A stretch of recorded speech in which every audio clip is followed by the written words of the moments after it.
සුබපතනවායි සියලුම දෙනාට අද අපේ 2026 O level ඒ කියන්නේ 2025 O level ළමයින්ට අදාළ කරගෙන අපි ප්‍රශ්න පත්‍ර කරගෙන යනවා. ඒකේ පුතේ ප්‍රශ්නාංක කියන්නේ ප්‍රශ්න පත්‍රාංක 1 අපි ඩිස්කෂන් වීඩියෝ එක තමයි දාන්න යන්නේ. එතකොට ඒක ඇතුලේ මතක තියාගන්න පුතේ අපි සාමාන්‍යයෙන් වැඩිපුරම ફોකස් කරලා තිබ්බේ මේ ප්‍රශ්න පත්‍රය ඇතුලේ අර අපි කියනවා ව්‍යුහගත රචනා කියලා. අතරම ගණිතයේ ව්‍යුහගත රචනා ප්‍රශ්නයක් නැහැ. හැබැයි ඉතින් ව්‍යුහගත රචනා ප්‍රශ්න වගේ ප්‍රශ්න විතර අනිවාර්යයෙන් ලියන්න ඕන ප්‍රශ්න තියෙනවනේ. ඒ ප්‍රශ්න පහෙන් ප්‍රශ්න 4ක ආකෘතියක් තමයි ඉදිරිපත් කරලා තියෙන්නේ. බලමු පුතේ කොහොමද මේ ප්‍රශ්න ආකෘතිය ආවේ? ඒකට අදාළ වෙන මාකින් ටික කොහොමද කියලා බලමු. හරිනේ අපි දන්නවනේ සාමාන්‍යයෙන් ගත්තොත් එහෙම පුතේ අර පළවෙනි මොඩල් එක කියන්නේ අපි කියන්නේ කෙටි ප්‍රශ්න පත්‍රයේ පස්සේ දෙන මොඩල් එකේ ප්‍රශ්නවල සාමාන්‍යයෙන් පුතේ පොදු ව්‍යුහයක් විදිහට භාග ගානක් තියෙනවා. ඊට අමතරව පුතේ වර්ගඵල පරිමිති ගානක් තියෙනවා. ඊට අමතරව ප්‍රතිශත ගානක් තියෙනවා. ඊට අමතරව ගත්තොත් එහෙම වට ප්‍රස්ථාර එනගත්තහම ශීඝ්‍රතාවය ඊට අමතරව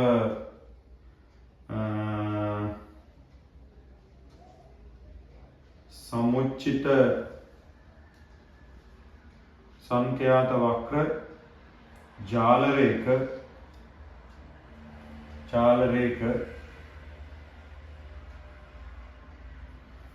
වගේම සංඛ්‍යාත බහුවස්ත්‍ර කොටස තියෙනවා. ඊට අමතරව අවසාන ප්‍රශ්න පුතේ සම්භාවිතාව.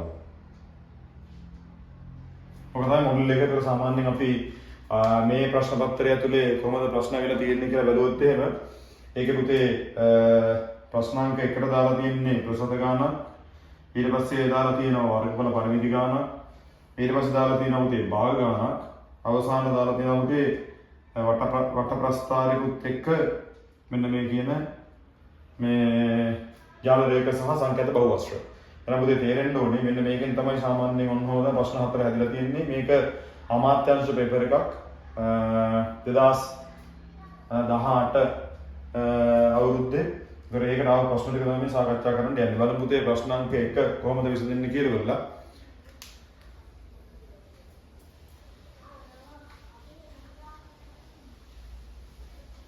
හරි ප්‍රශ්නාංක 1 කියනවා පුතේ මෙන්න මෙහෙම. ප්‍රශ්නාංක 1 කියනවා පුතේ සුනිල් රුපියල් 50000 මුදලක් සිරටක වාර්ෂික සුළුපුර අනුපාතයක් ගෙවන බැංකුවක තැන්පත් කරයි නම් වසර 2කට පසු ඔහුට හිමි වෙන මුළු මුදල අහනවා. පුතේ සුළු පොලිය ගණනය කිරීම වැල් පොලිය වගේ නෙමෙයි. සුළු පොලිය සාමාන්‍යයෙන් අවුරුද්දකට ගණනය කරලා ඒක දෙකෙන් වෙනකොට අවුරුද්දකට උත්තරේ එනවා. වැල් පොලිය තමයි පුතේ අර පොලිය හැදිලා ඊළඟට නැවත ඒකට තව මුදලට පොලිය එක්ක ආවෙලා පොලියට පොලියක් හැදෙන්නේ. එහෙනම් වැල් පොලිය නෙමෙයි සුළු පොලිය ගානක්. ඊටාම සරල ආකෘතියක්. එහෙනම් ගාන හැදෙන්නේ මෙන්න මෙහෙමයි. ඒක ඇතුලේ අපි පටන් ගමු. එහෙනම් පුතේ වසර එකකට අපි වසර දෙකකට දාමු. වසර දෙකකට පොලි මුදල හොයමු එකපාරම. ඒක ලේසියිනේ. රුපියල් 50000ක් තියෙනවා. ඒකෙන් 108ක් තමයි අනුපාතිකේ. ඒ වගේ අවුරුදු දෙකක් පුතේ. හරිනේ මේ බින්දකට මේ බින්දෙක් කැපෙනවා පුතේ 5 8 40 40 වගේක් කියලා කියන්නේ 5 8 40යි. එතන 4000ක් එනවා 4000 දෙකක් කියන්නේ 8000. එහෙනම් රුපියල් 8000ක් හම් වෙන පුතේ වසර දෙකකට පොලි මුදල. එහෙනම් ලැබෙන මුළු මුදල කීයද? ලැබෙන මුළු මුදල කීයද? ඒක හොයන්නේ පුතේ රුපියල් 8000ට එකතු කරනවා අර 50000ගේ. එහෙනම් උත්තරේ එනවා පුතේ රුපියල් 58000යි. 58000යි. තම සරල මට්ටමේ ගානක්. ඒ වුණාට ඉතින් සරල වුණාට ගාන හදන්න ඕනේ නේද? රයිට්. අන්න ප්‍රශ්නාංක 1 ඒ ප්‍රශ්නේ මේ මෙන්න තමයි විසඳෙන්නේ. ඒක පුතේ මේකේ පේපර් එක අපේ පහතින් ලින්ක් එකක් විදිහට දාලා තියන්නම්. ඒක අවශ්‍ය කට්ටිය ඉන්නවා නම් අරගෙන ඒක කරන්න පටන් අරගෙන ඒක කරලා ඒකේ බලන්න මෙහෙම කරපුවහම මේ උත්තර පත්‍ර ටික මම දානවා දැන්. එතකොට ඒ ටිකට මැච් වෙනවද හරිද කොහොමද කියලා බලන්න. රයිට්. මේ ප්‍රශ්නේ පුතේ. ඊළඟ ප්‍රශ්නාංක B පුතේ. ඔක හදාගෙන යන්න බැරි කට්ටිය පුතේ හරි අඩුපාඩු දන් ටික හදාගෙන යන්න. හරි. ඊළඟ පුතේ ප්‍රශ්නාංක B ඒ කියන පුතේ සුනිල් වසර දෙකක් අවසානයේදී ලැබෙන මුදල යොදවා මෙන්න පුතේ වසර දෙකක් අවසාන ලැබෙන මුළු මුදල 58000යි යොදවා කොටස් වෙනද පොලේ මිල රුපියල් 29ක් වන සමාගම කොටස් විරදී ගන්නවලු. එහෙනම් පුතේ තේරෙනවා යට සමාගම කොටසක මිල පුතේ රුපියල් 29යි කොටස් විරදී ගන්න රුපියල් 58000ක් දානවා. හරිනේ. ඊට පස්සේ කියනවා මේ සමාගම කොටස සඳහා රුපියල් 5ක වාර්ෂික ලාභාංශයක් ගෙවනවා. ඒ කියන්නේ පුතේ මේකෙදි සෑම කොටසකටම වසරක් යද්දී රුපියල් 5ක වාර්ෂික ලාභාංශ අගයක් ගෙවනවා කියලා කියනවා. එහෙනම් පුතේ ප්‍රශ්නාංක 1 අහනවා B එකේ සුළු මිලදීගත් කොටස් ගාන කීයද කියලා. ඔය දන්නා පුතේ මිලදීගත් කොටස් ගාන හොයන්නේ කොහොමද? මිලදීගත් කොටස් ගණන හොයන්නේ කොහොමද? යොදව මුද්‍ර දෙන පුතේ රුපියල් 58000යි. මේ 58000 බෙදනවා පුතේ කොටසක මේ අගේ කොටසක් මිලදී ගන්න වැය කරපු මිලෙන් බෙදනවා. ඒකට තේරුණා පුතේ 29යි මේක 2යි. එහෙනම් උත්තරේ බලන්න පුතේ. උත්තරේ කොටස් 2000ක් එනවා. කොටස් ගණන 2000යි. කොටස් ගණන 2000යි. උත්තරේනේ කොටස් ගණන 2000කි. කොටස් ගණන 2000කි. ඒක තමයි රෝමන් අංක එකේ උත්තරේ කොටස් ගණන කීයද? කොටස් ගණන 2000යි.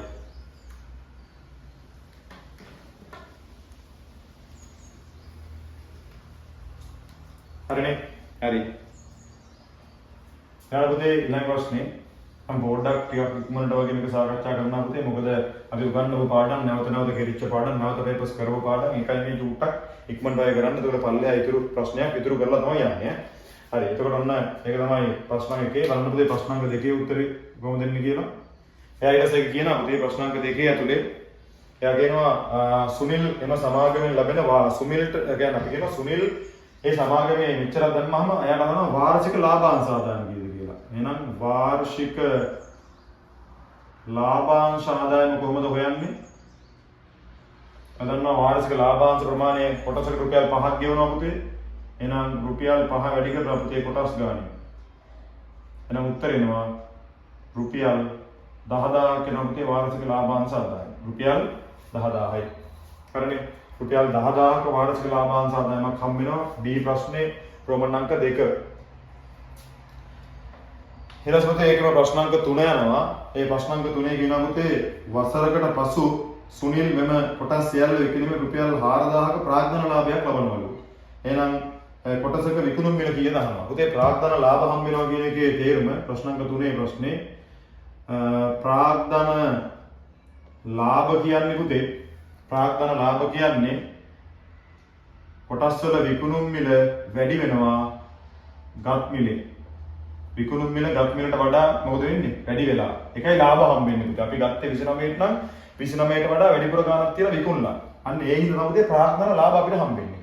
අලාභ වෙන්නේ නම් පුතේ ගත් මිලට එක්ක මිල අඩු වෙන්න බෑ. ඔයාලට තේරෙනවා රයිට්. නම් ප්‍රාග්ධන ලාභය කීයක් හම්බ වෙනවද? රුපියල් 4000යි. එතකොට පුතේ ප්‍රාග්ධන ලාභය රුපියල් 4000යි නම් අපි කොටසකට ගියපු මිල හොයමු. ඒක කොහොමද හොයන්නේ? මේකකින් කොටස් ගානින් බෙදනවා. 2000යි. එහෙනම් කීයක් ඇවිල්ලාද? රුපියල් 2ක් ඇවිල්ලා කොටසකට. එහෙනම් පුතේ මේ කොටසකට රුපියල් 2ක් ඇවිල්ලා තියෙන්නේ ප්‍රාග්ධන ලාභය ඇතුලේ. එහෙනම් අපි මිලදී ගත්ත ගාන කීයද? නැත්නම් කොටස් මිලදී ගන්න එක කොටසකට මිල කීයක් ගියාද? රුපියල් 29යි. නේද? රුපියල් 29යි. ඔයාලා යටින් හදන්නම්කෝ. යටින් හදන්නම්කෝ. මේ ආයකට ප්‍රාග්ධන ලාභය ඇතුලේ කොටසකට රුපියල් 2ක් ගෙවලා තියෙනවා. එහෙනම් දැන් කොටසක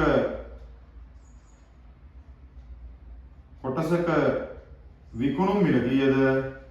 ඒක හොයන්නේ පුතේ මේ දෙකට එකතු කරනවා ආන් අර 29. එතකොට කොටසක මිල රුපියල් 31ක් කියලා එනවා. එහෙනම් උත්තරේ එන්නේ කොටසක මිල රුපියල් 31යි. කොටසක මිල රුපියල් 31යි. හරිනේ. ඔන්නම තමයි පුතේ ප්‍රශ්නාංක 1 ප්‍රශ්න විසඳෙන්නේ. ඔන්න ලකුණු 10ක ප්‍රශ්නයක්.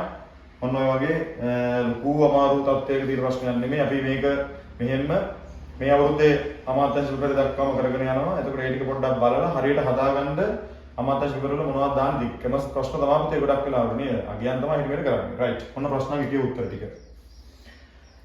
ඒක හරිනේ. මම ටික වෙලාවක් තියන්නම් ඒක ඔයාලා හදාගන්න. ඊළඟ පුතේ ප්‍රශ්නාංක 2. ප්‍රශ්නාංක 2 කියනවා පුතේ මේ රූපයක් දීලා කියලා රූපයක දැක්වෙන්නේ මේ රූපයේ දිලද පුතේ නිවසක සදළු තලයේ බිම් සැකස්මක්ලු ඒ වෘත්තාකාර ඛණ්ඩ කොටසකින් සහ ශ්‍රිජකෝණාශ්‍රාකාර කොටසකින් සමන්විතයි. ඊට පස්සේ ඒ කතාව අපි අඳගෙන ඉමු. මේ කෑල්ල මම උදේ උල් ටික මකන්න.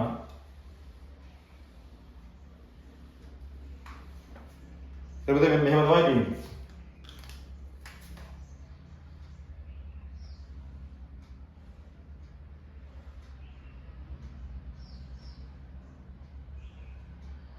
මේක අංශක 90යි කියලා දාලා තියෙනවා. ඒකේ නාමකරණ ටික දීලා තියෙනවා පුතේ. මේක A ලු, මෙතන B ලු, මෙතන C ලු, මෙතන D, මෙතන E. මෙතන මීටර් 7යි කියලා දීලා තියෙනවා පුතේ. මෙතන මීටර් 9යි කියලා දීලා තියෙනවා. හරිනේ? හරි. ඊට පස්සේ කියනවා පුතේ මේ ප්‍රශ්නාංක දෙකේ රෝමන් අංක 1. කියනවා පුතේ මෙහි ABC ධාරයේ දිගේ සුදු යකට අත්තටක් ඉදි කරන්න ඕන මීටර 1 පරතරය යටතේ. එහෙනම් අහනවා ඒ යකඩ අත්තට ඉදි කරන්න ඕන කණු ගාන කීයද? කණු දිනවල පුතේ මේ කණු දිනවනේ ගන්නන්නේ. ඒ කණු ගාන කීයද? මේ ක්‍රියාව හොයන්නේ මොකද පුතේ? මේකේ දිග කීයද කියලා අහන්නේ නේ. එහෙනම් අපිට පුතේ දිග හොයන්න මෙතන දිග දන්නවනේ. මේ දිග දන්නේ නැහැ. එහෙනම් අපි මෙහෙම කරමු. BC කියන්නේ මොකද්ද පුතේ? BC කියන්නේ චාප කොටසක්නේ. එහෙනම් අපි හොයමු BC චාප දිග. BC චාප දිග හොයන්නේ කොහොමද පුතේ? සූත්‍රය 2πr θ බෙදීම 360. 2 වැඩි කිරීම 22 යට 7 වැඩි කිරීම 7 වැඩි කිරීම 90 යට 360යි. 90 යට 360යි. හරිනේ. මේ බිඳුව කැපෙනවා පුතේ. එතකොට මේ 7ට මේ 7 කැපිලා යනවා. මෙතන 3ට කැපුණොත් මෙතන 4යි. එතකොට 1.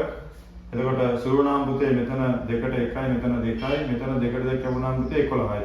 එහෙනම් උත්තරේ එනවා පුතේ සෙන්ටිමීටර 11යි කියලා. එතකොට සෙන්ටිමීටර 11ක් එනවා. එතකොට බලන්න පුතේ ABC මුළු දුක කීයද කියලා. ABC මුළු දුක කොහොමද දන්නේ? A ට B ට සෙන්ටිමීටර මීටර පුතේ. මීටර 9ක් එනවා. BC ට C ට සෙන්ටිමීටර මීටර 11ක් එනවා. එහෙනම් මුළු දුක කීයක් කරනවද පුතේ? මුළු දුක 20යි මීටර. එතන මුළු දුක 20යි මීටර වෙද්දි පුතේ කණු ගාන කීයද? පටන් ගන්න තැනදලා අවසාන වෙන තැනක යනකම් ඉඳන් පුතේ එක කණුවක් වැඩිපුර ගන්න ඕනේ. එහෙනම් කීයද ඉන්නේ? එහෙනම් කණු ගණන එන්නේ පුතේ. කණු ගණන එන්නේ 21යි. කණු ගණන 21යි. හරිනේ. ඔන්න කණු ගණන 21යි එනවා රෝහණන්ගේ එකේ උත්තරේ. හරි පුතේ හදා ගන්න ටක් ගාලා.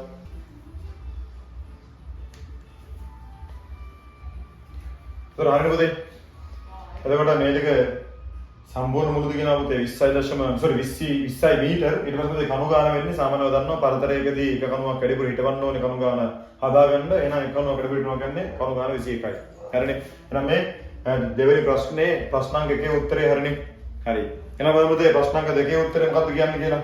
ප්‍රශ්න 2 කියන පුතේ සඳරු තලය සඳහා වෙන් කර ඇති බිම් කොටසේ වර්ගඵලය ගණනය කරන්න. එහෙනම් ඔය දන්න පුතේ බිම් කොටසේ වර්ගඵලය ගණනය කරන්න අපි දාමු මෙහෙම. එක කොටසේ වර්ගඵලය දෙක කොටසේ වර්ගඵලය. ඔය දන්නවා එක කොටස තියෙන පුතේ ත්‍රිකෝණාශ්‍රයක්. දෙක කොටස කියන්නේ පුතේ වෘත්තයකින් තන කේන්ද්‍රික ඛණ්ඩ කොටසක්. හරිනේ. එහෙනම් අපි මේකේ වර්ගඵල ටික වෙන වෙනම ගණනය කරමු. මම මේක මකන්නම් පුතේ. ඒකේ රෝමන් අංක 2 ප්‍රශ්නේ පුතේ. රෝමන් අංක 2 ප්‍රශ්නේ අහනවා පුතේ වර්ගඵලය අපි ලියමු එක කොටසේ වර්ගඵලය කොහොමද එන්නේ? දිග වැඩි කිරීම පළල. වදන්න පුතේ දිග 9යි පළල 7යි. එහෙනම් උත්තරේ එනවා පුතේ 4ක් 9 නේ. 4ක් 9 63යි මොනවද? වර්ග මීටර. ඊට පස්සේ පුතේ අපි එහා පැත්තෙන් දෙක කොටසේ වර්ගඵලයක් ගමු. දෙක කොටසේ වර්ගඵලය ඒක හොයන්නේ පුතේ කොහොමද? 5r වර්ග θ බෙදීම 360. 5 කියන්නේ 22 බෙදීම 7යි. අරේ එන්නේ පුතේ මේ සමාන කැලලක් විතර තියෙන්නේ. එහෙනම් ඒකට කියනවා 7යි. 7යි. එතන පුතේ ඉස්සලා වගේම තමයි 90 යට 360. සුරුනාම පුතේ 4න් 1යි. එතන මෙතන මේ 4 මේ 4 කපත හැකි. එතන මෙතන තියෙනවා පුතේ 2ක්. මෙතන කපුණාම 11යි. එයාස් පුතේ උත්තරේ මෙතන ඉතුරු වෙන්නේ 77 බෙදීම 2යි. එහෙනම් එන්නේ 3යි 8යි 5යි මොනවද වර්ග මීටර. ඕගෙන අපිට දෙක කොටස වර්ගඵලය. එහෙනම් මුළු වර්ගඵලය කොහොමද හොයන්නේ? මුළු වර්ගඵල සමාන වෙන්නේ පුතේ මෙතන 63 ධන 38.5යි වර්ග මීටර. ඒතර කීයක් යනවද බලන්න පුතේ?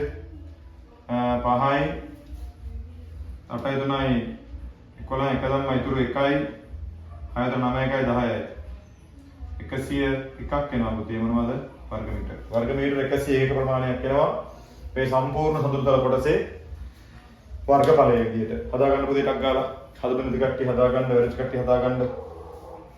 හරි. මේ ප්‍රශ්නාංක රෝමන් අංක 2 පුතේ. රෝමන් අංක 3 කියන පුතේ වෘත්තඛණ්ඩ කොටසේ වර්ගඵලයට සමාන AE මායිමක් වනසේ ශ්‍රිජුකෝණාශ්‍රාකාර කොටසක පිගන් ගඩොල් අල්ලනු ලැබේ නම් එහි පළල කීයද? ඔයාලට තේරෙන්න ඕන පුතේ නම් මෙන්න මෙතනට මායිම් වෙනවා කියන එකේ තේරුම පුතේ. මෙතනට මායිම් වෙනවා කියන එකේ තේරුම මේක මකන්නම් දැන්. මායිම් වෙනවා කියන්නේ පුතේ මෙන්න මෙහෙම වෙන්න ඕනේ. එන්න මෙහෙම කැලලක් වෙන්න ඕනේ පුතේ මායිම් වෙනවා කිව්වහම. එහෙනම් මේක දිග නම් පුතේ පළල අපි දන්නේ නැහැ. අපි හිතමු x කියලා. නේද? එහෙනම් ඔයාලට තේරෙන්න ඕනේ මේක හරියනේ මේ උඩ කොටස පොඩ්ඩක් මකන්නම් පුතේ මේ කැලල නිකන්.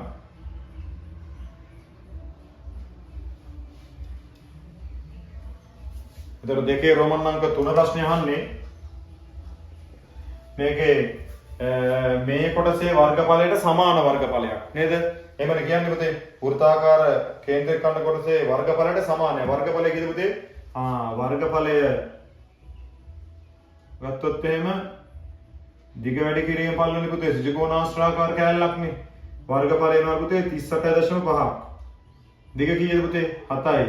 පළල දන්නේ නැහැ පුතේ x. එහෙනම් මේක x උක්ත කරගන්න බෙදුනාම ඉන්නේ පුතේ 38.5 බෙදුනා පුතේ 7ෙන්. එහෙනම් ගන්නවා 4 5 35යි ආයෙ 3ක් ඉතුරුයි 5යි. එහෙනම් උත්තරේ ඉන්නේ පුතේ 5.5 මීටර. උත්තරේ බලන්න පළල එනවාද කියලා 5.5 මීටර පුතේ. 5.5 මීටර එනවා උත්තරේ. ඒ රෝමන් අංක 3 උත්තරේ පුතේ ප්‍රශ්න අංක 2. හරිනේ. ඔන්න ඔතන පුතේ දෙවෙනි ප්‍රශ්නේ විදිහේ ලකුණු 10ක්. සරලයි හැබැයි පොඩ්ඩක් කල්පනා කරන්න ඕනේ මොකද්ද මේ කියලා තියෙන්නේ මොකද්ද මේ අහන්නේ කියලා. හරිනේ පුතේ? හරි. ඊට පස්සේ යනවා පුතේ එහෙම ප්‍රශ්නාංක 3ට පුතේ. ප්‍රශ්නාංක 3 අහන්නේ පුද්ගලයෙකුට ඉඩමකින් 13න් 7ක් පියාගේ උරුමයෙන් හිමි වෙනවලු පුතේ. ඔහු එම ඉඩමේ ඉතිරි කොටසින් 3න් 2ක් වෙනත් හිමිකරුවෙකුගෙන් එළදී ගන්නවා. ඒ කියන්නේ පුතේ මේ කොටසේ 13න් 7ක් පියාගේ පුතාට හිමි වුණාට පියා ඉතිරි කොටස විකුණලා. ඉතිරි කොටසින් එයා 3න් 2ක් නැවත මෙලදී ගන්නවලු. බලමු මේ ප්‍රශ්නේ කොහොමද විසඳෙන්නේ කියලා. ඊට පස්සේ ප්‍රශ්න එක අහනවා පුතේ ඔහුට පිය උරුමයෙන් හිමි වූ කොටස හැර ඉඩමේ ඉතිරි කොටස කොච්චරද? හරිනේ ප්‍රශ්න එච්චරම ලොකු අමාරුවක් එක නෑ. එහෙනම් බලමු මේ ප්‍රශ්නේ පුතේ මේක හරිනේ. මේක උත්තරේ හරියට ලියා ගන්න. ඊට පස්සේ යම් පුතේ ප්‍රශ්නාංක 3. ප්‍රශ්නාංක 3 භාග ගානක් බලන්න පුතේ ප්‍රශ්නාංක 3 කොහොමද තියෙන්නේ කියලා. ප්‍රශ්නාංක 3 අහන්නේ පිය උරුමයෙන් හිමි වෙච්ච කොටස බලමු. පිය උරුමයෙන් හිමි වූ කොටස කීයද? පිය උරුමයෙන් හිමි වෙච්ච කොටස පුතේ 13න් 7යි. එහෙනම් ඉතිරි කොටස කීයද? ඉතිරි කොටස එන්නේ පුතේ මෙයාගේ යට භාගය සම්පූර්ණ වෙන්න 13න් 14 සම්පූර්ණ වෙන්න දාලා අනිත් එක්කන අඩු කරන්න. එතන උත්තරේ එනවා පුතේ කීයද? 13න් 6යි. ඔන්න ඉතිරි කොටස. ඉතිරි කොටස පුතේ 13න් 6යි. ඉතිරි කොටස 13න් 6යි. හරිනේ. එතන ඔහු මිලදීගත් කොටස මුළු ඉඩමෙන් කවර භාගයක්ද? එයා පුතේ එහෙනම් මිලදීගත් කොටස හොයන්නේ. එහෙනම් මිලදීගත් කොටස මේ පුතේ රෝමන් අංක 1 මේක රෝමන් අංක 2 කොටස කොහොමද හොයන්නේ පුතේ? ඉතිරිය 13න් 6න් කොච්චරක් ගන්නවද පුතේ? 13න් 6න් 13න් 6න් ගන්නවා පුතේ 3න් 2ක් මිලදී ගන්නවා. 3න් 2යි. එහෙනම් ඉතිරියන්නේ මිලදී ගන්න යා. එහෙනම් බලන්න පුතේ මේක සුළු වුණාම කීයක් වෙනවද දන්නවා? උන් ප්‍රත්‍ය කියන්නේ පුතේ ගුණිතය. එහෙනම් මට දාන්න පුළුවන් 13න් 6 වැඩි කිරීම 3න් 2. මේ 2යි මෙතන 1යි ආයෙ සුළු වෙන්නේ නැහැ පුතේ. හරයත් එක්ක ලවයත් එක්ක සුළු කරන්න පුළුවන්. සුළු කරලා එන ඉතිරිය බලන්න පුතේ මෙතන 4යි මෙතන 13යි. එහෙනම් එයා මිලදී ගත්ත කොටස කීයද? 13 වර්ග 13 දෙවරක් දෙක 4යි 13න් 4ක් කොහොම මිලදී කරගෙන තියෙනවා. බලන්න පුතේ උත්තරය આવද කියලා 13න් 4ක්. එහෙමනම් හරි නැත්නම් හදාගන්න පුතේ. එහෙනම් මිලදී ගත්ත කොටස මුළු ඉඩමෙන් 13න් 4ක් කොහොම මිලදී අරගෙන තියෙනවා. ඊට පස්සේ කියනවා පුතේ අවසානයේ ඔහුට හිමි වූ මුළු ඉඩම් ප්‍රමාණය පර්චේස් 66ක් නම් ඔහුට පිය උරුමයෙන් හිමි වූ ඉඩම් ප්‍රමාණය කොච්චරද? එහෙනම් පුතේ මොකද්ද කියන්නේ? එහෙනම් සම්පූර්ණ ඉඩම් ප්‍රමාණය. එහෙනම් පුතේ මෙයයිනේ සම්පූර්ණ ඉඩම් ප්‍රමාණය. මේක මෙයා මිලදී ගත්ත කොටස මේක යාට පිය උරුමයෙන් හම්බෙච්ච කොටස. මේ දෙක එක්කහු කරොත් පුතේ ඒක පර්චේස් 66ට සමානයිලු. එහෙනම් අහනවා පිය උරුමයෙන් විතරක් හම්බෙච්ච ගාන කොච්චරද කියලා. හරි බලමු පුතේ ඒක කොහොමද හදන්නේ කියලා. පිය උරුමයෙන් විතරක් හම්බෙච්ච ගාන කොච්චරද කියලා යහන්නේ. හරි උඩු කොටස මකන්නම්. එතන ප්‍රශ්නාංක 3 තුන්වෙනි ගාන කොහොමද හැදෙන්නේ බලන්න. ඒක කියනවා පුතේ. එහෙනම් අපි බලමු ඔහුට දැන් ඇති මුළු ඉඩම් ප්‍රමාණය හොයාගමු. එහෙනම් කොහොමද කරන්නේ? පියාවෙන් 13න් 7ක් හම්බුණා. එයා මිලදී ගත්තා 13න් 4ක්. එහෙනම් පොදු හරය ගත්තා පුතේ 13යි. එහෙනම් උඩට එකතු කරා 13 11ක් තියෙනවා පුතේ. මේ 13 11 කියන්නේ පුතේ පර්චේස් 66ක් නේ. එහෙනම් පුතේ පිය උරුමෙන් හම්බුනේ කීයද පුතේ? පිය උරුමයෙන් ලැබුණු ප්‍රමාණය පුතේ 13න් 7යි. එහෙනම් අපි මේක පුතේ 13න් එකක් කරමු නේද? ඒ කිව්වේ මෙතන 66 නම් මෙතන 66 න්නේ 13 11කට නම් 13න් එකක් ගන්න කීයද? 13 එකයි කියන්නේ පුතේ පර්චේස් 6යි. පර්චේස් 6යි. එහෙනම් මේක ඇත්තටම කරන්න තියෙන්නේ මොකද්ද පුතේ? කරන්න තියෙන්නේ මෙන්න මෙහෙමයි. මෙතනින් හදන්නම් ඕන නම් 66 පුතේ 11න් බෙදලා 7න් වැඩි කරා නම් උත්තරේ එනවනේ. එහෙම වෙන්නේ මේ අපුණා පුතේ 6යි 6 වරක් 7 42යි. එහෙනම් මෙතන උත්තරේ මකලා ලියන්නම්. එහෙනම් රෝමන් අංක 3 උත්තරේ එන්නේ පුතේ මොකද්ද? එතන 3 උත්තරේ එන්නේ 6 වැඩි කිරීම 42යි මොනවද? පර්චේස්. එහෙනම් පිය උරුමයෙන් ලැබුණු ප්‍රමාණය කීයද? පර්චේස් 42යි. පර්චේස් 42යි. හරිනේ. හැමතර ලොකු අමාරු තත්ත්වයක ගන්නක් නේ පුතේ. ඒ වුණාට හරියට පිළිවෙලට සුළු කිරීම කරගන්න නැත්නම් අපි සාමාන්‍ය සුළු කිරීම ඇතුලේ හරියට නිවැරදිව කරන්න ලේසි ප්‍රශ්න පුතේ මග අරින්න එපා. රයිට්. ඔන්න ප්‍රශ්නාංක 3 උත්තර ටික ඒකේ ඔන්නම තමයි පුතේ සුළු වෙන්නේ. ඒ ප්‍රශ්නාංක 3. බලන්න පුතේ ප්‍රශ්නාංක 4 කතා කරනවා. ඒ පුතේ ප්‍රශ්නාංක 4 කියනවා පුතේ ඉඩමේ ඔහු සතු මුළු ප්‍රමාණය උදුළු ගෑමට මිනිසුන් 6 දෙනෙකුට දින 5ක් ගත වෙනවා.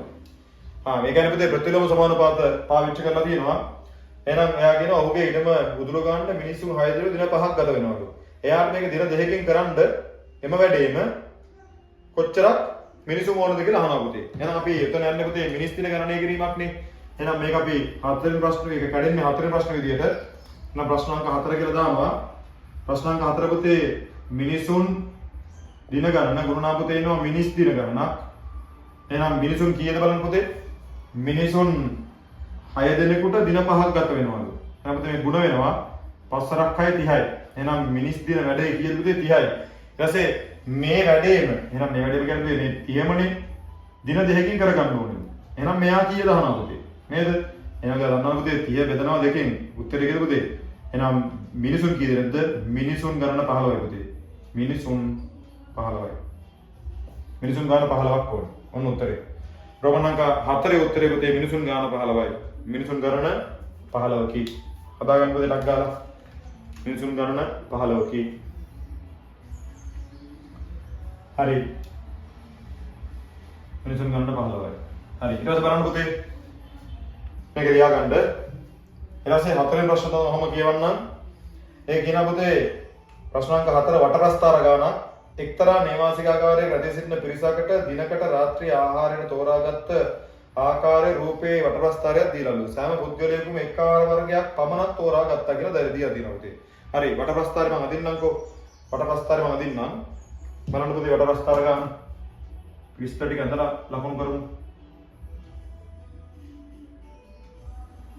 ඔන්නම දීලා තියෙනවා පුතේ මේකේ මෙන්න මෙතන ඉඳන් මෙතන ලකුණු කරලා තියෙනවා පුතේ අංශක 90යි කියලා. ඒක දාලා තියෙනවා පුතේ මාළු කියලා. ඒක මාළු කොටසක් කියලා දීලා තියෙනවා. ඊට පස්සේ මේ කෑල්ල දාලා තියෙනවා පුතේ කරවල කියලා.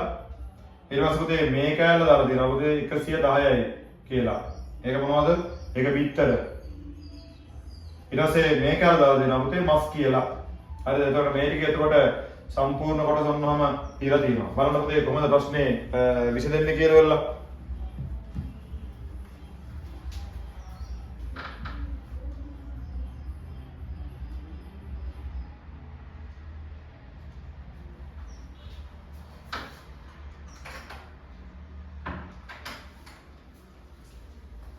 හරි.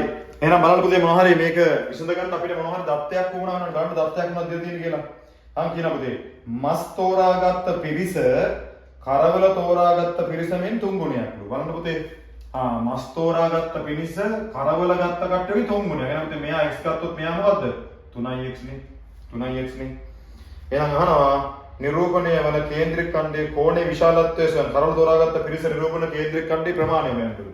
හරිනේ පුතේ එහෙනම් මේ ඔය දන්නවා වට ප්‍රස්ථාරයක සම්පූර්ණ ලක්ෂයක් වටා එකතුව කිව්වොත් එන්නේ වට ප්‍රස්ථාරයක 360යි. එහෙනම් මේ ඔක්කොම එකතු කරොත් 300ට සමාන කරොත් එහෙනම් කාරවල ප්‍රමාණය එනවා පුතේ. එහෙනම් මොකද වෙන්නේ? 3x ධන x ධන 110 ධන 90 සමානයි පුතේ අංශක 360ට. එහෙනම් මෙතන එනවා පුතේ 200ක් 200 ධන 4x සමානයි පුතේ 360ට. එහෙනම් මේ 200ට ගියපුවම අඩු වෙනවා. එහෙනම් ඉතුරු වෙන පුතේ 160යි 4ෙන් බෙදෙනවා දෙකම. එහෙනම් x කියන්නේ කියලා පුතේ x කියන්නේ අංශක 40. එහෙනම් කරවල ප්‍රමාණය අංශක 40යි. එහෙනම් ඔයත් එහෙම මස් වල ප්‍රමාණය කියලා පුතේ ඒක මේක තුන මුඩියනේ. එහෙනම් 3ෙන් මුල් කරා 120යි. හරිනේ. ඔන්න එහෙනම් ප්‍රශ්නාංක 4 රෝමන් අංක 1 උත්තරේ හරි විසඳුණා. හරිනේ. එහෙනම් පුතේ මේ ප්‍රශ්න මම අහන්නම්. හරි. ඊට පස්සේ බලන්න පුතේ. ඊට පස්සේ බලන්න. එතකොට ඔන්න ප්‍රශ්නාංක 1 කිය ප්‍රශ්නේ ඔන්න හරි. ඊට පස්සේ ඒකම ප්‍රශ්නාංක 2 මෙන්න මෙහෙම කියනවා පුතේ. මාළු තෝරාගත්ත පිරිස 18ක් නම් මාළු තෝරාගත්ත පිරිස 18යි. කොහොම මාළු තෝරාගත්තේ 18යි නම් ඒක අහන්නේ පුතේ බිත්තර තෝරාගත්ත පිරිස කීයද? බිත්තර තෝරාගත්ත පිරිස. මෙන්න මෙයා කීයද කියලායි අහන්නේ. ගාන අහන්නේ පුතේ. එහෙනම් වටපස්තාව සුරු කරලා මෙන්න මෙහෙමයි පුතේ. හරිද? මේක බලන්න පුතේ. මාළු තෝරාගත් පිරිස කොහොමද අපි හොයන්න ඕනේ පුතේ මේකේ? එහෙනම් මාළු තෝරාගත්ත පිරිස හොයන්නේ පුතේ මුළු පිරිසෙන්නේ. මුළු පිරිස වැඩි කරනවා පුතේ යාගේ කේන්ද්‍රික ඛණ්ඩයේ කෝණය ප්‍රමාණය. කෝණය කියලා පුතේ 90යි. යට තියෙන්නේ 360යි. එහෙනම් තෝරාගත්ත පිරිස මාළු කීයද? 18යි. දත්තාංශ කරමු. මුළු පිරිස දන්නේ නැහැ. මේ කේන්ද්‍රික ඛණ්ඩයේ කෝණය මේක සුළු වුණ පුතේ කොහොමද එන්නේ? මෙයාට කපනවා මෙයාට කපනවා පුතේ 4ෙන් එකයි. එහෙනම් මේක 4ෙන් තියෙන්නේ. එහෙනම් මට තේරෙනවා පුතේ මුළු පිරිස හොයාගන්න පුළුවන් වෙන්නේ කොහොමද? මුළු පිරිස හොයාගන්න පුළුවන් වෙන්නේ පුතේ 18 වැඩි කරනවා 4ෙන්. එහෙනම් මුළු පිරිස එනවා පුතේ 72යි කියලා. එහෙනම් මුළු පිරිස 72යි. මේක නෙමෙයි උත්තරේ. නේද? මේක රෝමන් නම්බර් 2 ප්‍රශ්නේ. එහෙනම් මුළු පිරිස එනවා පුතේ කීයද? 72ක්. හැබැයි අහන්නේ අපේ මුළු පිරිස නෙමෙයිනේ බිත්තර කන ප්‍රමාණය පුතේ. හරි. දැන් ඉතින් ගාන ලේසිනේ පුතේ මුළු පිරිස දන්නවනේ. එහෙනම් දෙවෙනි වටේට මෙන්න මෙහෙම දාන්න. කොහොමද දාන්නේ? එහෙනම් බිත්තර තෝරාගත් පිරිස කොහොමද හොයන්නේ පුතේ මුළු පිරිස? අර වගේම තමයි. මුළු පිරිස නම් බිත්තර වල කෝණය. බිත්තර වල කෝණය පුතේ 110ට 360යි. මුළු පිරිස. හරි. එහෙනම් මෙතන 72නේ. 72 110ට 360යි. මෙයාට මෙයා කපනවා මෙයාට මෙයා කපනවා පුතේ 2යි මෙයාගේ 1යි ඔක්කොම එනවා පුතේ 22යි. එහෙනම් බිත්තර තෝරාගත්ත පිරිස 22යි. බිත්තර තෝරාගත්ත පිරිස 22යි. හරි නේද පුතේ? බලන්න ඊටම සරල ගානක් මොනවද? වටප්‍රස්ථාර ඇසුරෙන් අහන ප්‍රශ්නානේ ප්‍රශ්නාංක දෙකේ ප්‍රශ්නාංක එක කියන්නේ ප්‍රශ්නාංක 4 රෝමන් අංක 2 උත්තරේ. ඒකේ 2 උත්තරේ. හරිනේ? එහෙනම් ඔන්නම තමයි සුළු කිරීම කරන්න. මේක පොඩ්ඩක් පොදුවේ ඔය තියාගන්න. තෝරාගත්ත පිරිසක් හොයන්නේ මුළු පිරිසෙන් අංශක 60ට කෝණය. මුළු පිරිසෙන් අංශක 60ට කෝණය කොච්චරද කියලා බලන්න. හරිනේ? ඒක චුට්ටක් අපි පිළිවෙලට හරියට ඔළුව තියාගන්න. එතකොට දෙපැත්තට යවුවාම දාලා ගණන් හොයාගන්න පුළුවන්. හරිනේ පුතේ? මොනොච්චරයි. ඇති දෙයක් නැහැ. right. ඊට පස්සේ හතරවෙනි එකේ මේක පුතේ A ප්‍රශ්නේ තමයි මේ ඉවර වුනේ. 4A1 මේ ටික ඔක්කොම A එකට දාලා කොටස තමයි ඉවර වුනේ. ඊළඟට 4A B1 කොටස කියනවා පුතේ මේක අර අපි කිව්වා වගේ ජාල රේඛය සමයු සංඛ්‍යාතය සහ සංඛ්‍යාත බහුවස්ත්‍රය මේ ගාන දෙන්න පුතේ ජාල රේඛය ඇසුරෙන් සංඛ්‍යාත බහුවස්ත්‍රය අඳින්න හරි බලමු ගාන කොහොමද විසඳෙන්නේ කියලා උඩ ටික මම මේ ටික මකන්නම් පුතේ උඩ ටික අපි ඉස්සරහන් ලිව්වේ මේ ටික මකන්නම් මේක පුතේ ඉස්සෙල්ලාම අපිට ඕන වෙනවා මේකේ B ප්‍රශ්නේ මේක ජාල රේඛයක යන්නම් ඉන්න වෙනවා ඒක පොඩ්ඩක් අඳින්නම් කට්ටිය ඉතිරි ප්‍රශ්න වලට උත්තර හොයා ගන්නකම් ඒක කොහොමද එළ දෙන කියලා පොඩ්ඩක් බලමු මම ප්‍රස්තාරය මෙතන අඳින්නම් ඒක මෙන්න මෙහෙම තියෙන්නේ තල ප්‍රස්ථානයක ගත්තාම අඳින්නේ එතකොට මේකේ ප්‍රමාණය ගැන ලොකුවට හිතන්න එපා මේක ලමුන් ගණන මේක වල පේපර් එකේ තියෙන මම කොහේ පේපර් එක ලින්ක් එකක් විතර දාලා දෙන්න ඒක ගන්න ඒකත් තියෙන අපේ ස්කන්ධය එතකොට මේක පැත්ත යනවා පුතේ මෙහෙම 40 41 42 43 44 45 46 47 48 49 නේද 49 එක එනවනේ නේද ලියනවා 40 41 42 43 44 45 46 47 48 49 හරිනේ මේ පැත්තට යනවා පුතේ 2 4 6 8 10 මම අඳින්නම් මේක මීට 41යි 42යි අතර තියෙන පුතේ 4යි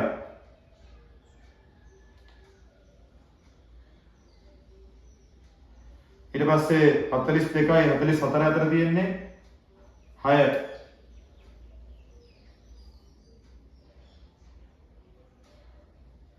ඊට පස්සේ 44 45 අතර තියෙන්නේ 9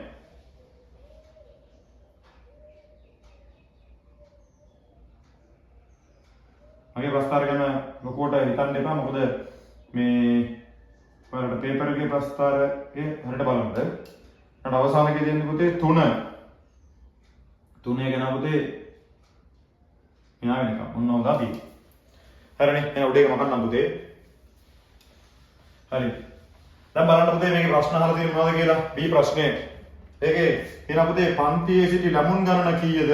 ඔයා දන්නවා මේ ප්‍රස්තාරේ පුතේ අඳින්න යද්දී මේ ස්තම්භයක් ඇතුළට එන ප්‍රමාණය මේ ලකුණු කරලා තියෙන ප්‍රමාණය පුතේ හැමතිස්සෙම ඒ පන්ති ප්‍රාන්තර කීයකින්ද ගුණිතය බලනවා පුතේ මේ එක ගුණයයි මෙතන දෙකක් තියෙනවා පුතේ එහෙනම් අපි මේක අඳිද්දි පුතේ කරන්නේ මේකේ අගේ ඒ කියන්නේ ළමයි ගාන එන උත්තරේ සංඛ්‍යාව ඒ කියන්නේ මේකේ තියෙන පන්ති ප්‍රාන්තරයේ තරමින් බෙදනවා පුතේ බෙදලා තිබිලා තියෙන පුතේ 6 වෙන්න නම් 12 නේ එහෙනම් 12 තිබිලා 12න් දෙකෙන් බෙදුවම පුතේ 6 වෙන්නේ ඇයි මේ පන්ති ප්‍රාන්තරම දෙකක් තියෙනවා එහෙනම් පන්ති පාන්තරව තුනක් තියෙනවා කියන්නේ මේක තුනෙන් බෙදලා.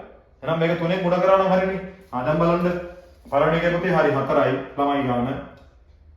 ළමයි ගාන 4 රෝමන එකේ ළමයි ගාන 4යි දෙවෙනි එක බලන්න. මේක එහෙනම් අදිද්දී දෙකෙන් බෙදලා ගත්තේ පන්ති පාන්තරම දෙකක් තියෙනවා. දෙකෙන් බෙදුවා මේ ආපු උත්තරේ දෙකෙන් බෙදුවා කියන්නේ 6 තිබිලා තියෙන්නේ. 6 ආයි උත්තරේ එහෙනම් තියෙන්න ඕන 12. මෙතන තියෙන්න ඕන 9. මෙතන තියෙන්න ඕනේ ඒ කියන්නේ ජාල රේඛය ඇතුලේ 3 තියෙන්න නම් එහෙනම් අපේ පන්ති ප්‍රාන්තර 3ක් තියෙනවා. එහෙනම් මේක 3ෙන් බෙදලා තියෙන අවස්ථාව තමයි 3 ආවේ. එහෙනම් මේක ආරම්භ කරගෙන 3ෙන් වැඩි කරනවා. එහෙනම් 3 × 3 9යි නැවත. එකතු කරොත් එහෙනම් පුතේ 9 18යි 12යි ගත්තොත් එහෙම 30යි 30යි අතර 34යි. හරිද බලන්න. 9 18යි 18යි 12යි 30යි 30 අතර 34යි. හරිනේ. එහෙනම් ගාන එනවා පුතේ. මුල් ළමයි ගන්න දෙනවා 34ක්. මුල් ළමයි ගන්න 34ක්. රෝමන් අංක 1 රෝමන් අංක 2 යනවා පුතේ. ජාල රේඛයේ මත ඉහත තොරතුරු නිරූපණය කිරීමට සංඛ්‍යාත බහුවස්ත්‍රය අඳින්න වදන්නවා. සංඛ්‍යාත බහුවස්ත්‍රය අඳින්නේ කොහොමද? මේ සෑම එකම මැද ලකුණු කරගන්නවා පුතේ. ඒ වගේම මේ කොටස ඇතුලේ පන්ති ප්‍රාන්තර තරම හරියටම බිඳුවෙන් ඉවරලා නැහැ. ඊට කලින් ඉවරලා. ඒ කියන්නේ මේක දුරින් පටන් ගන්න තියෙන නම් මෙතන මැද ලක්ෂයක් ගන්නවා.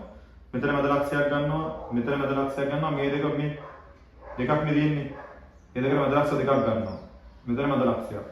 මෙතන මැද ලක්ෂ දෙකක් ගන්නවා. මෙතන මැද ලක්ෂයක්, මෙතන මැද ලක්ෂයක්, මෙතන මැද ලක්ෂයක්. මෙතන දෙනවද මැද ලක්ෂයක්. අඩි කොටත් කියලා යා කරනවා. ඔන්න. මම ගන්න දෙවි. ඔයාලා හරියට අඩිකෝත් වල යා කරගන්න යා කරලා උත්තරයක් ගන්න. ඔන්න ඔතන මේ සංඛ්‍යාත ප්‍රපෝස්ට් එක. හරිනේ. ඔන්න ඔතන සංඛ්‍යාත ප්‍රපෝස්ට් ගන්න ඉවර වෙන්නේ. ඒකර ඔන්න මෙහෙම ඉවර වෙද්දී පුතේ ප්‍රශ්න 4ක ආකෘතියක් ලකුණු 40ක් අපි දුන්නා. ඒ කොටස තමයි මෙහෙම ඉවර වෙන්නේ. එතකොට ඒක ඇතුලේ පුළුවන් තරම් පුතේ ওই ප්‍රශ්න 4 5 තමයි පුතේ මාරු කර දෙන්නේ. ඒ ඉන්න හැමතිස්සෙම බලන්න ප්‍රශ්න කරද්දී කොහොමද මේ ප්‍රශ්න එන්නේ? ඒවට කොහොමද විසඳුම් හොයාගන්නේ? කොහොමද මේක වෙන්නේ? ලොකු දේවල් නෙවෙයි මම කිව්වේ. පාස් පේපර්ස් ටික ගන්න. ඒ පාස් පේපර්ස් ටික අරගෙන ප්‍රසත ගණන් ටික, භාග ගණන් ටික, මේ වර්ගඵල පරිමිති ටික අරගෙන මේවා පුතේ නිතර කරන්න පාස් පේපර්ස් කරලා යන්න. කොහොම අයිඩියා ගන්න පුළුවන් ඉන්නේ කොහොමද ස්ට්‍රක්චර් එක හැදිලා තියෙන්නේ කියලා නේ. හරි එහෙනම් පුතේ මේක තමයි අපේ ටයිම් පේපර් එකේ තිබ්බ ඩිස්කෂන් වීඩියෝ එක. හරි එහෙනම් පුතේ මේක බලලා මේක අඩුපාඩු ටික හදාගන්න ආයෙ ළඟ ඩිස්කෂන් වීඩියෝ එකක් දාන්නම්. ඒක ගොඩක් වෙලාවට මම දිසම දෙන්න පුතේ පේපර්ස් දාද්දී මම ලින්ක් එකක් දාන්නම් මේකේ පේපර් එක තියෙන. ඒතර ඔයාලට ඒක ලේසියෙන් එක ගන්න. ඒ හින්දා ඒකත් හරියට අරගෙන වැඩේ හරියට කරගෙන යන්න. අපි ප්‍රශ්නෝත්තර 10ක් සාකච්ඡා කරන්න ලෑස්ති කරන් තියෙනවා. ඒ 10ම ඩිස්කෂන් නැති වුණොත් කීපයක ඩිස්කෂන් වීඩියෝස් දාලා මේක හදලා දෙන්නම්. ඒතර ඔයාලට පුළුවන් තරම් කොටසක් මේක ආවරණය කරන්න තව උත්සාහ කරන්නේ. මේකේ ව්‍යුහගත රචනා ප්‍රශ්න 5 අනිවාර්යෙන් දාන අමතරව රචනා ප්‍රශ්න ගැනත් සාකච්ඡා කිරීම කරනවා. හරිනේ පුතේ එහෙනම් බලලා අඩුපාඩු ටික හදාගන්න ඊළඟ පේපර් එකේදී හම්බෙමු. එහෙනම් ඔක්කොටම ආයිබෝන් කියලා කියනවා.